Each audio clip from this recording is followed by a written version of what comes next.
Manuel Hernández Borbolla, que ya está listo para dejar la víbora chillando, para hablar sin pelos en la lengua. Manuel, gracias por tu paciencia. ¿Cómo te va? Hola, hola, ¿qué tal Vicente? ¿Cómo estás? Un gusto saludarte. Un saludo para ti, la audiencia. Oye, ¿tú no publicaste algo contra Ricardo Salinas Pliego? ¿No también vayas a salir raspado con esta demanda en Estados Unidos? Puro pájaro nalgón de ese tipo que trata de amedrentar ahí, con sus mamarrachadas, ¿no? Ahí estaba presumiendo su yate costosísimo y eso porque lo único que tiene ese pobre diablo es dinero para presumir. Si le quitas el dinero, pues no le queda nada, ¿no? Pero se ve que le ha dolido en el bolsillo, que es lo que realmente le padece este personaje tan deleznable, tan mezquino, tan siniestro, tan miserable, diría yo. Híjole, miserable también el Poder Judicial, que entre otras cosas pone en riesgo a los elementos de las instituciones de seguridad que se hayan encargado del operativo para el arresto del hermano del líder del cártel Jalisco Nueva Generación, que ahora está en libertad por lo que dijo Rosa Isela Rodríguez. Eso nadie lo ha tomado en cuenta hasta el momento, ¿eh? Hay elementos que se encargaron de la detención y que quedan vulnerables ante pues lo que tú consideres que haya ocurrido en el Poder Judicial. ¿Cómo ves? Le surgía, ¿no? Sí, definitivamente, desde el primer momento, pues les surgía soltarlo, pues ahí hay una orden del Poder Judicial de que en cuanto lo presentaron ante el Ministerio Público lo querían soltar en un plazo no mayor a 3 horas, ahí lo dice explícitamente el documento, y de alguna manera, pues esto evidencia,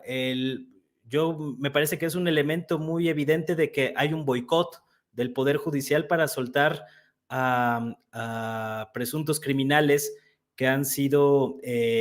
capturados en fragancia, o sea, lo agarran con armas largas entrando a un domicilio,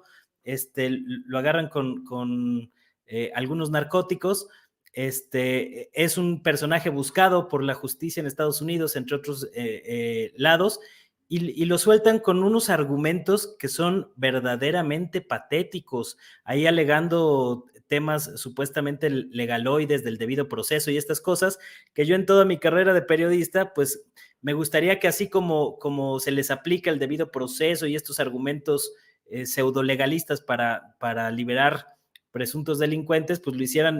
hicieran lo mismo con mucha gente que está padeciendo los estragos de la corrupción en México. Me ha tocado ver gente que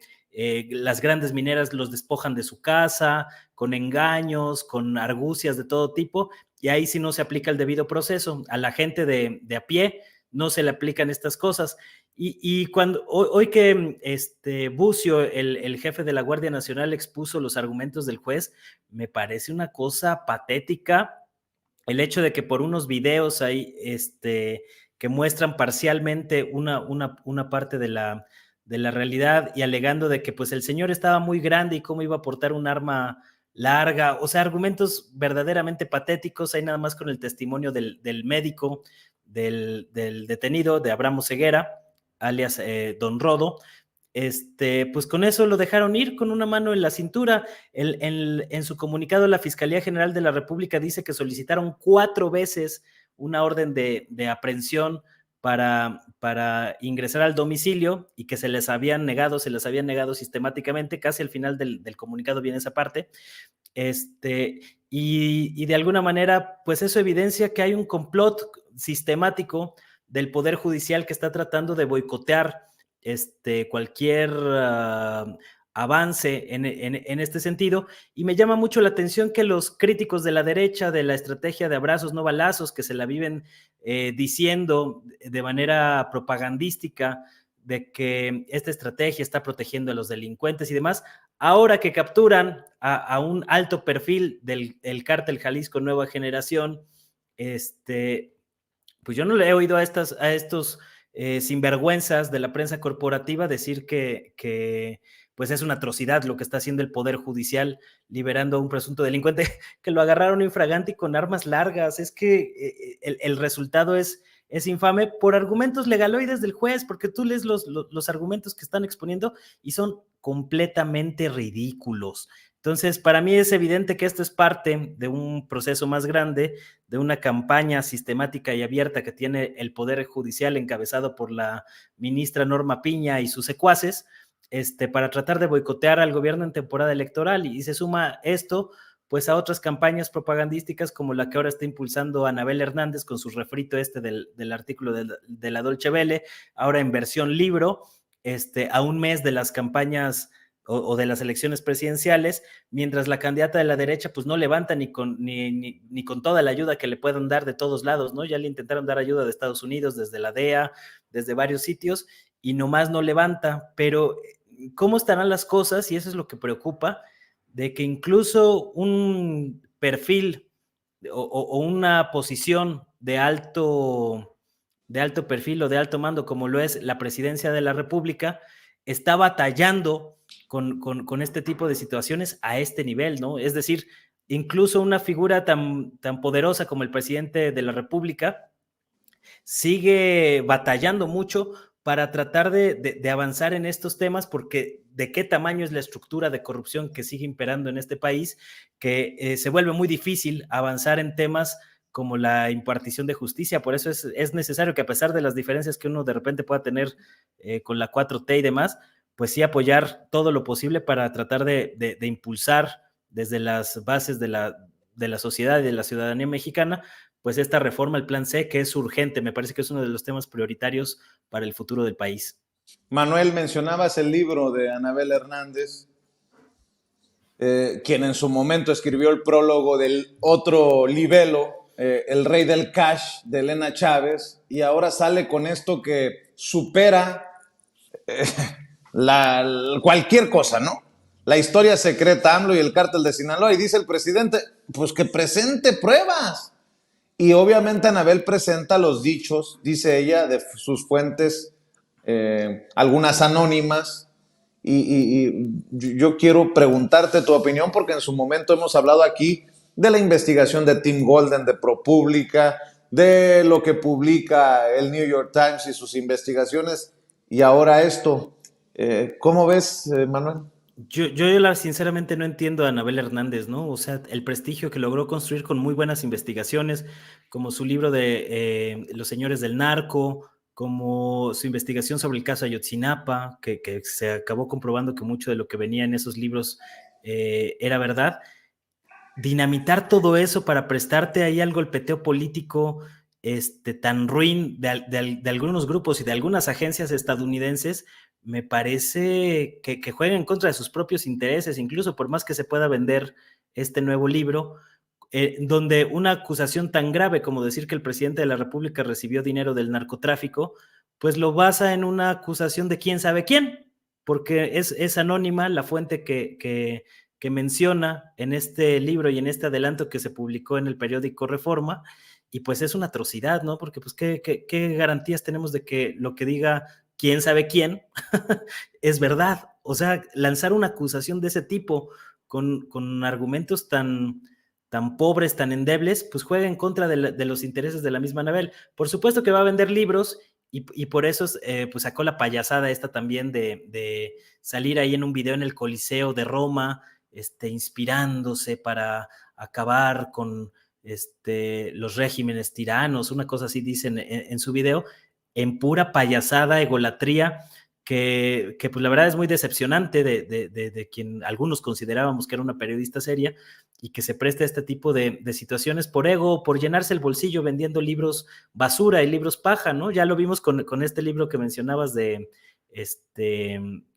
Elena Chávez, que ya se me fue el nombre del libro, El Rey del Cash. de lo olvidable que es ese mugrero, y también El Rey del Cash. el otro libro de Anabel, el de Las Señoras del Narco, que tampoco tuvo el éxito que yo creo que esperaba, y que en esta lógica de seguir haciendo libros para que se vendan y llenarse los bolsillos, pues llegues a dinamitar ese prestigio que le costó tanto trabajo lograr. Me parece una atrocidad, y me parece muy, muy coherente y muy sensata la posición del presidente. Bueno, pues si tienen pruebas, que las presenten. Esto no es más que el refrito de la campaña de narcopresidente que se lanzó desde hace algunas semanas, que lo empezó precisamente Anabel Hernández con su columna en la Dolce Vele, luego salieron Tim Golden, otros en ProPublica, en Inside Crime, en el New York Times, a seguir con la campañita que han tratado de mantener ahí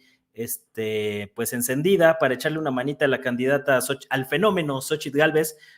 que pues un año de que vienen anunciando el fenómeno Xóchitl Gálvez y nomás no levanta por ningún lado, ¿no? Ya les queda un mes, llevan alrededor de 20 puntos de desventaja, no van a remontar, y por eso precisamente la oposición están ya tratando de vender esta idea de que el gobierno manejado por narcotraficantes, que hay piso disparejo en las elecciones y que ya están anticipando un fraude electoral. Ellos le están apostando a que desde el Poder Judicial puedan todavía lograr algo para tratar de anular la elección. Yo creo que pues no van a poder, se van a quedar muy lejos de esa meta. Pero digamos, esas son las intenciones y este tipo de campañitas pues abonan a esto. A mí me gustaría que los que tanto han estado jodiendo con la campaña de narcopresidente, pues se indignen igual, ahora que el Poder Judicial está soltando al hermano del líder del cártel Jalisco Nueva Generación, con argumentos verdaderamente ridículos, pero eso no lo vemos, al contrario, vemos que en medios corporativos pues incluso están defendiendo y haciendo pasar como una pobre víctima de los abusos de la Guardia Nacional y de la Fiscalía General de la República a este alto mando del crimen organizado. Eso sí, la próxima vez que haya un crimen de alto impacto por parte de este cártel, estos mismos que ahorita están defendiendo mediáticamente a estos criminales, pues van a pegar el grito en el cielo, porque digamos todo este tema de derechos humanos, del debido proceso, todos estos argumentos legalistas, pues se usan a conveniencia y a contentillo de los intereses políticos en turno. Entonces, como ahorita traen consigna de defender las atrocidades del Poder Judicial, están dispuestos de hacer lo que sea con tal de seguirle pegando al gobierno, pero me parece que de alguna manera todos estos señalamientos se le van a resbalar al presidente López Obrador y una vez más va a salir ileso de estas campañitas mediocres. Así es. Oye, Manuel, déjame preguntarte sobre lo que pasa en Estados Unidos y antes de llegar a las universidades en donde los estudiantes están poniendo el ejemplo de resistencia ante lo que ocurre allá en Gaza, este genocidio contra el pueblo palestino. Déjame preguntarte tu opinión acerca de esta entrevista que publica la revista Time a Donald Trump, que le ha dicho que está dispuesto a construir algo así como campos de concentración, solamente así los entendería, migrant detention camps, centros de detención para migrantes y hasta llevarse a los militares, no la Guardia Nacional, los militares a la frontera para realizar un operativo de deportación que llevara a sacar del país, sacar de Estados Unidos, por ahí de 11 millones de personas.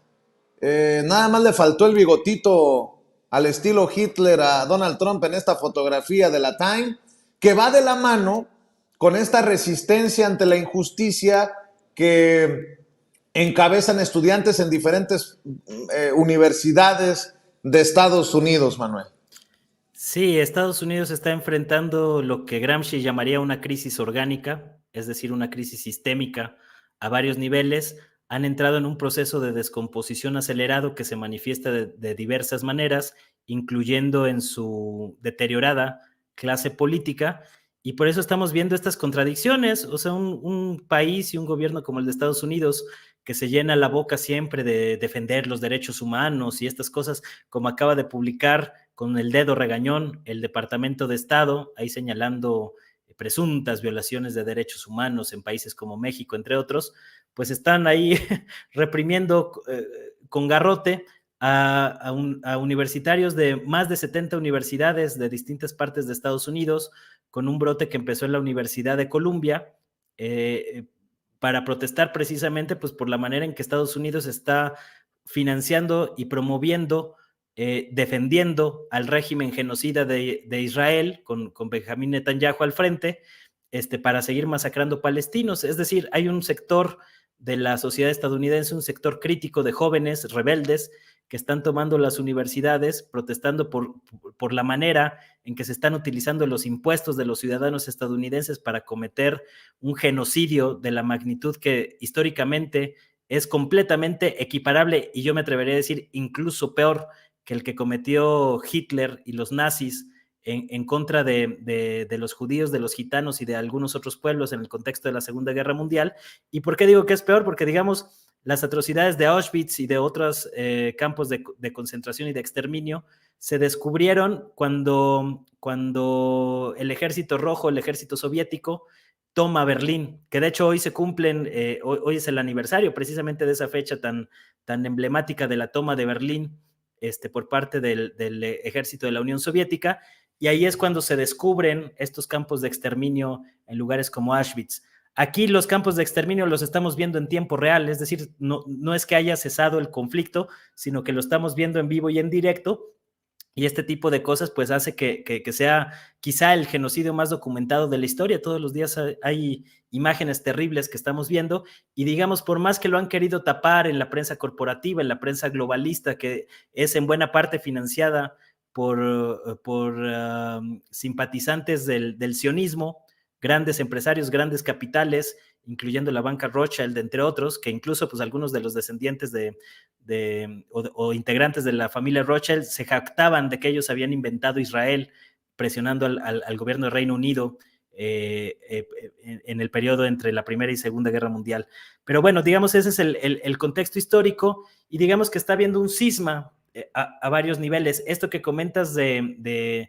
Trump y de su intención de poner campos de concentración, pues de hecho ya pasó, ya lo vimos. Tú recordarás cuando enjaulaban niños ahí en la frontera, en estos campos de detención que instalaron en varios lugares, como en Eagle Pass, entre otros lugares, donde incluso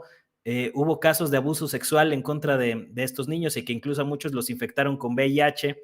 mientras estaban recluidos en estas jaulas como animales. Entonces, digamos,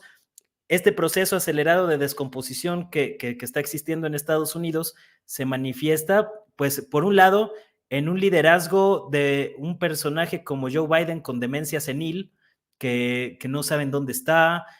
dice cosas sin sentido, incoherentes, llama a niñas de 5 años y les dice que son muy sexys. Este grado de depravación, de estupidez, de bajeza, se manifiesta de manera tajante en la clase política estadounidense, y Donald Trump es una de estas muchas caras de descomposición de la élite norteamericana. Entonces, digamos, están en un verdadero problema, en una verdadera crisis política como nunca antes en su historia habían tenido, y este tipo de arrebatos abiertamente fascistas, nazis, pues son propios de la crisis política y la crisis sistémica en la que lamentablemente ha entrado Estados Unidos. Por eso me parece que ahora que estamos viendo a los jóvenes universitarios rebeldes tomar algunos campus universitarios, como acaba de pasar hoy con estudiantes que tomaron un salón de la Universidad de Columbia, pues están dando la cara por su país y por el mundo, porque digamos, de alguna manera esta crisis sistémica en Estados Unidos tiene repercusión mundial, y la manera en que ellos han evidenciado cómo gobierno, este régimen que se las jacta de defender los derechos humanos y las libertades, pues está reprimiendo de manera brutal a universitarios y a profesores que protestan en contra del genocidio en Palestina. Es algo parecido a lo que ocurrió en su momento con Vietnam, pero digamos que las atrocidades que ocurrieron durante la guerra de Vietnam son incluso mayores las que estamos viendo hoy con la crisis en Palestina, y por más que el poderío mediático trata de tapar el sol con un dedo, pues hay gente consciente que no se traga las mentiras que salen en la tele, que salen en los pasquines como el New York Times, que por cierto, pues hace un par de semanas ahí los ventilaron, publicando un memo de la dirección del New York Times en donde se le ordenaba a sus trabajadores no usar palabras como genocidio o limpieza étnica en sus coberturas, evidenciando así pues cómo hay todo un complot de la prensa corporativa estadounidense para encubrir el genocidio en Palestina. Entonces, digamos, tiene muchas aristas. Me parece que el proceso de descomposición en Estados Unidos va a seguir. A mí no me parecería muy lejano de la realidad que empezamos a ver intentos separatistas como el que ya existe en Texas, como el que llegó a plantearse en algún momento en California, y Estados Unidos pues está en un proceso de fragmentación muy fuerte, que incluso, y también me parece sorprendente, ha llegado incluso al cine de Hollywood con películas de esta como Civil War, que ya plantean ese tipo de cosas. ¿De qué tamaño estará la crisis? Que ya hasta llegó a las pantallas de Hollywood, aun cuando pues los dueños de esta industria cinematográfica pues son en gran parte corresponsables de la crisis sistémica por la que está atravesando Estados Unidos, por la manera en que han encubierto muchos de los abusos de la clase política estadounidense y sus aliados a nivel mundial, como en el caso de Netanyahu. ¿Qué te parece si dejamos el tema de Pepe Mújica, mi querido Manuel, con un deseo de pronta recuperación para el expresidente de Uruguay, una luz para muchos, de vida, de política, obviamente, y hasta de lecciones filosóficas? Si te parece, lo dejamos con el anuncio de que tiene un tumor en el esófago y sus comentarios de que la calaca anda con la espada desenvainada a su alrededor. Vamos a ver y escuchar. Concurrí al CASMO a hacerme un chequeo, a resulta de lo cual se descubrió que tengo un tumor en el esófago, que es algo obviamente muy comprometido y que es doblemente complejo en mi caso, porque padezco una enfermedad inmunológica hace más de 20 años que me afectó, entre otras cosas, los riñones.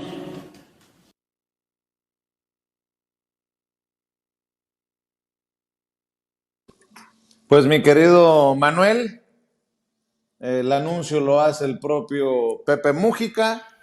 y estamos al pendiente de quien consideramos muchos precisamente una luz en medio de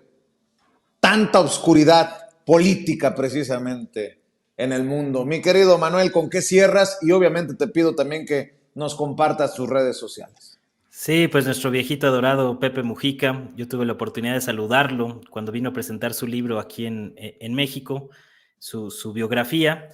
y me impactó mucho a mí el relato que él hizo de cómo cuando lo meten a la cárcel, él dice en el calabozo, lo aislaron en los tiempos de la dictadura argentina, cuando él andaba en la guerrilla con una pistola al cinto. Lo aislaron y llegó un momento en que ya estaba perdiendo la cordura y se ponía a hablar con los sapos. Leyó muchos libros en prisión y salió de ahí pues convertido en un verdadero sabio, cuyo ejemplo de austeridad pues ha sido ejemplo para muchos, ¿no? Entonces pues es doloroso ver al gran Pepe Mujica dar estos ejemplos de austeridad, de nobleza, un ejemplo de vida. Ojalá se recupere de esta enfermedad. Él ya intuye que puede estar cerca el momento y pues digamos le mandamos un abrazo solidario hasta donde esté, esperando que este tránsito hacia otra dimensión pues le sea, que recoja todo lo que sembró en el camino, que dio muchas luces de esperanza con su ejemplo, con su trayectoria. Pero bueno, muchísimas gracias, Vicente. Pues ahí estamos en Manuel H. Borbolla, en Twitter, estamos también en YouTube, que ahorita, pues por los temas de la censura, como tú bien sabrás, estamos ahorita un poco retirados de YouTube y de Facebook, pero pues ahí seguimos ahí dando la batalla en algunas trincheras. Muchas gracias por el espacio, por la entrevista, un gusto saludarte y pues por aquí andamos. Te mando un abrazo, Manuel, muchas gracias por tu generosidad. Estamos al pendiente. Manuel Hernández Borbolla, periodista independiente, reportero de RT en México, hablando con nosotros sin censura.